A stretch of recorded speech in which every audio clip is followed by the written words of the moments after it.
बहन जी आज भी राष्ट्रीय स्तर पर एक प्रतीक हैं, राष्ट्रीय स्तर पर एक आवाज़ हैं दलितों के। बिना बहन जी का, बिना दलित की आवाज़ का कोई भी आइडिया इंडिया का अलायंस हम उसको मुकम्मल नहीं मानते। अब चूंकि वो मीडिया इकोनॉमिक एडवाइज़र हैं तो उनके जो सबसे प्राइम बॉडी है प्राइम मिनिस्टर की, जिसका एक अधिकारी ये बात बोल रहा है, तो इसका मतलब वहाँ से कंकड़ मारा जा रहा है किसके दिमाग पे? बहुजनों के दिमाग। करंट है कि नहीं, सोया हुआ कितने दिन से, जगे कि नहीं आए? देखो सोया है तो बड़ा पत्थर मारो। और जाट में तो सबसे जब चेतना आई है 2016 से, जब से उन पर लाठियां पड़ रही हैं, आंदोलन किए, मार लाठी लाठी कूटे गए। इधर मुजफ्फरनगर में भी मारे गए, टिकरी बॉर्डर पे भी मारे गए, हर जगह मारे गए, गाजीपुर बॉर्डर मारे गए, इधर दिल्ली में भी मारे गए, ट्रैक्टर भी उनके तोड़े गए। तो उनको तो समझ में आ गया है, कुछ उसमें से जो दलाल टाइप के लोग हैं जो भाजपा में हैं उनको नहीं समझ में, उनके जाट समाज के नेता उनको ठीक करेंगे, उसकी जिम्मेदारी हमारी नहीं है। ये जो है सिर्फ मनुस्मृति को संविधान मानते हैं, उसको इनके जितने पंडे पुरोहित हैं, जितने बाबा हैं, आप देखो एक तो वो है क्या नाम है, कोई नहीं कोई वो है सरयू पारी बावन है, वो आए दिन जो है कुल खुराफात करता रहता है।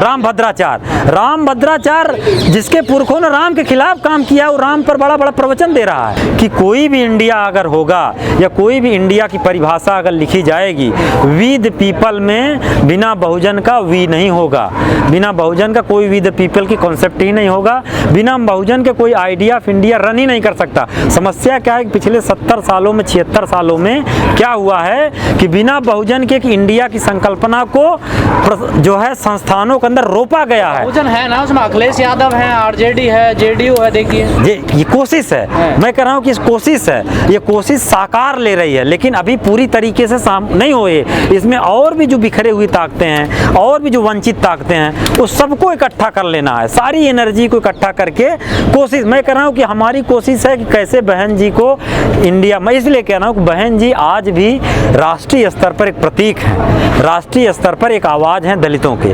बिना बहन जी का, बिना दलित की आवाज़ का कोई भी आइडिया इंडिया का अलायंस हम उसको मुकम्मल नहीं मानते। जितने बहुजन संगठन है, जितने देखिए बाहर नहीं किया गया। मैं कह रहा हूँ कि ये जितने लोग आए हैं, पटना मीटिंग हुई, लालू जी की जो है बढ़त हुई, लालू जी ने और जो है कांग्रेस की तरफ से सोनिया जी ने पहल किया, नीतीश जी ने पहल किया कि इस तरह की एक संकल्पना होनी चाहिए, इस तरह की अवधारणा बननी चाहिए।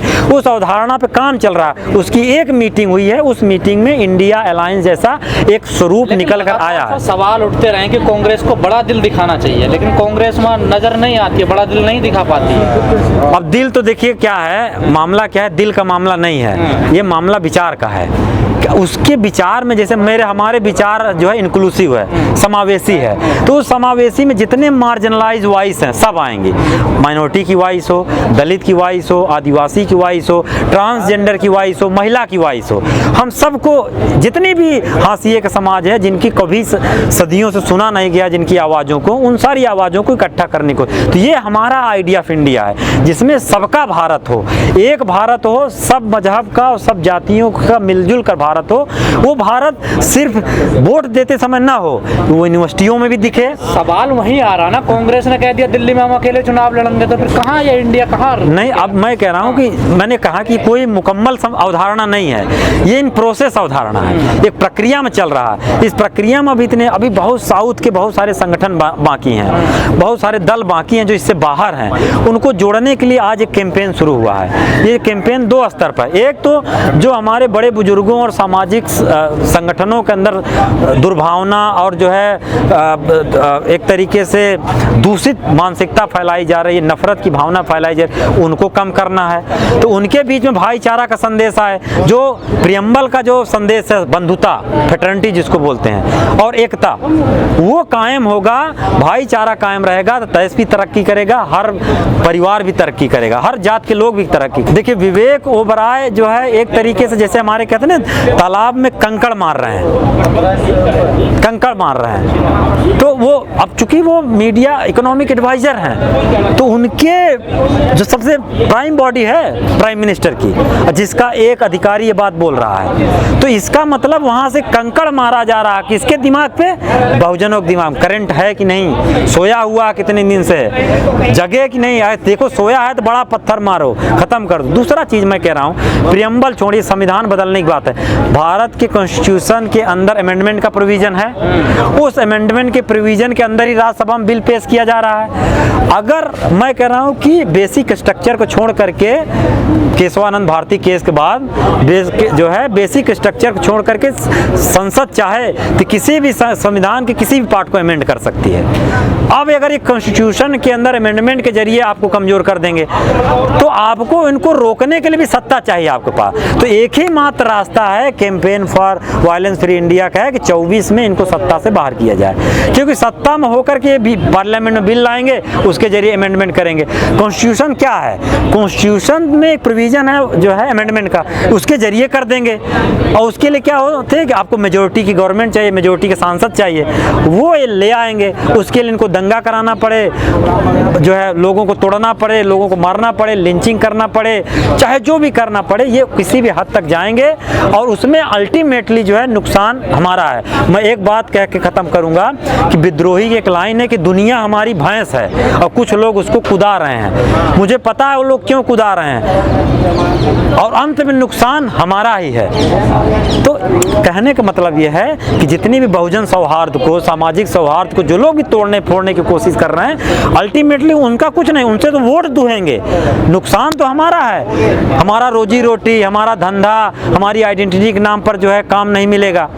जैसे बहुत सारे दिनों तक तो दलितों को काम नहीं मिलता था ना। मेवात में देखा गया कि जो दंगाई जिन मकानों को गिरा नहीं पाए, सरकार ने उन्हें गिरा दिया। अब ये जो टारगेट कर रही है, अब ये टारगेटिंग का जो काम पुलिस जो अपने जिम्मे ली है, ये काम तो उसको भी ले सकती थी ना कि कौन लोग दंगा करने आए थे और समय रहते कर लेते, समय रहते। इसलिए इन्होंने सत्ता द्वारा, खट्टर द्वारा भेजा गया कि तुम्हें ऐसे करना है। पुलिस क्या है या थाना पुलिस प्रशासन क्या है? जो सरकार चाहती है, सरकार की मंशा को इम्प्लीमेंटेटिंग ऑर्गेनाइजेशन है प्रशासनिक, तो वो उसको इम्प्लीमेंट कर रहे हैं। अब दंगा हो गया, उसमें यह है कि जो इनको वो करना था कि जाट को डिस्टर्ब करना था, गुजरों को डिस्टर्ब करना था, यादवों को डिस्टर्ब करना था, इन कम्युनिटी के लोगों ने अपने कबीलों को बचा लिया।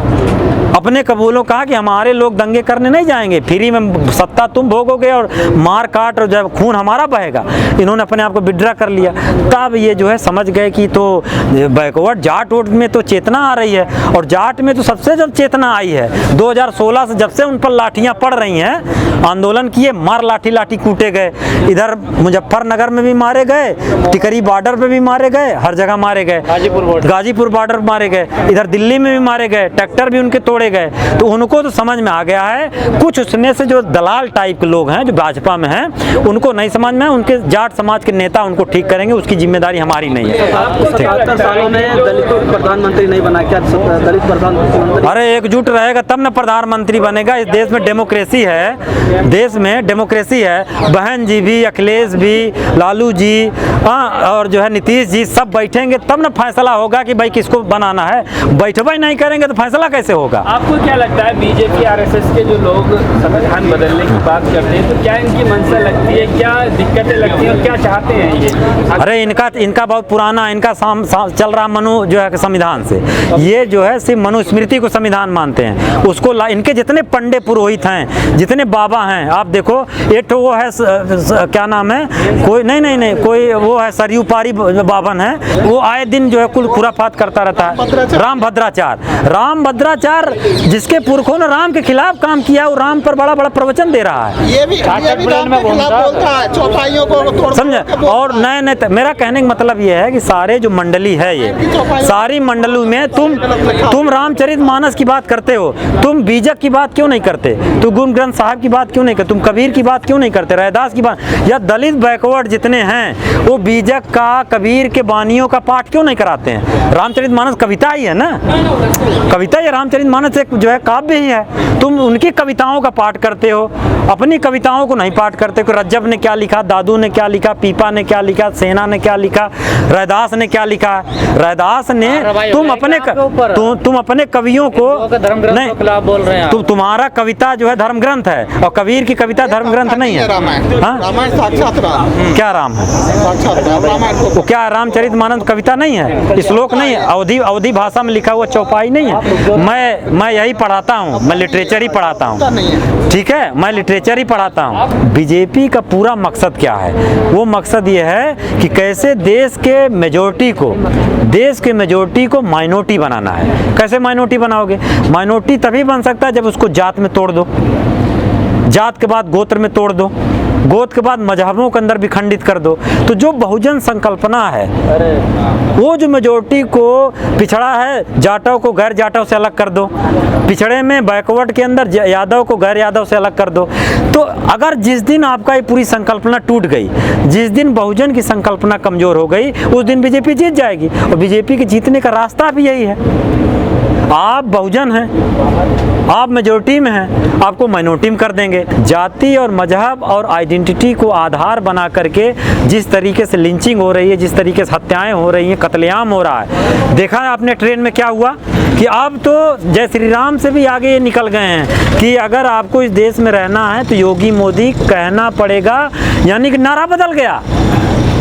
नारा क्या बदल गया? जय श्री राम के नारे से नारा आ गया योगी मोदी। लेकिन वायलेंस को रोकेंगे कैसे? देखिए मामला क्या है कि वायलेंस कैसे हो रहा है, ये इतना बिना डरे बिना भय के क्यों घूम रहे हैं, ये सबसे बड़ा सवाल है। और डर भय किसी भी के अंदर नहीं है तो इसका मतलब उसको समर्थन मिल रहा है। समर्थन किसका मिल रहा है? प्रशासन की मिल रहा है। प्रशासन कहाँ मिल रहा है? वायलेंस कहाँ हो रहा है? उत्तर प्रदेश में। वायलेंस की कोशिश कहाँ हो रही है? हरियाणा में। सरकार किसकी है? बीजेपी की। उत्तर प्रदेश में सरकार किसकी है? बीजेपी में। मणिपुर में सरकार किसकी है? बीजेपी की है। तो जहाँ सत्ता चाह लेगी वहीं जो है वायलेंस होता है, जहाँ सत्ता चाह लेगी वहीं दंगा होता है। नहीं तो जो अभी छापेमारी चल रही नूह में, नौजवानों को उठाया जा रहा है, उनके घरों को जो है तोड़ा जा रहा है, आइडेंटिफाई। तुम जो खुलेआम फेसबुक सोशल मीडिया से जो ऐलान करके दंगा करने आए तो तुम उनको पकड़ सकते थे, उनको रोक सकते थे। एक लॉ होता है कि किसी भी वो कानून के अंदर है, जब भी कोई इस तरह का सामाजिक सौहार्द बिगाड़ने का कार्यक्रम होता है तो कानून के अंदर जो है नियम है कि पुलिस उसको जो है पहले ही गिरफ्तार कर सकती है। लेकिन पुलिस गिरफ्तार नहीं की, नूह में पुलिस खड़ी रही।